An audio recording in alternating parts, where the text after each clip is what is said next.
Dans cette vidéo, nous allons corriger l'exercice 10 de la fiche d'exercice sur les résolutions d'équations différentielles du premier ordre. Donc on a ici une équation différentielle du premier ordre avec une deuxième partie ici, un deuxième membre qui est une fonction constante, et on nous demande de trouver la solution particulière dont l'image de 0 est 1. Donc l'équation homogène associée, on l'a déjà résolue à l'exercice précédent, les solutions je ne reviens pas dessus.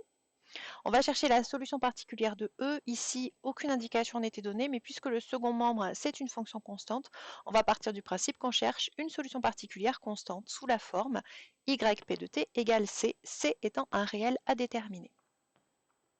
Je vais réinjecter ma fonction dans l'équation E, j'en calcule la dérivée puisque c'est une fonction constante, la dérivée c'est 0, et puisque yp est solution de E, je remplace, on a yp' de t plus 3yp de t égale 12, yp' c'est 0, yp de t c'est c, donc ça fait 3c égale 12, c égale 4, donc ma solution particulière de l'équation E c'est yp de t égale 4.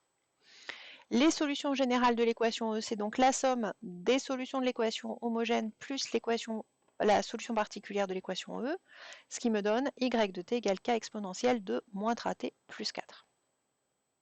On avait ici dans cet exercice une étape supplémentaire puisqu'on cherchait la solution de E qui vérifiait y de 0 égale 1. Donc en remplaçant dans l'expression qui est ici t par 0, je calcule y de 0, ça fait donc k exponentielle de moins 3 fois 0 plus 4. Le 4, je l'enlève, ce qui me le bascule à droite de l'égalité. Moins 3 fois 0, ça fait 0. Exponentielle de 0, ça fait 1. J'ai donc k fois 1 égale moins 3. K égale moins 3. Et la solution de cet exercice, de cette équation différentielle, c'était y de t égale moins 3 exponentielle de moins 3t plus 4.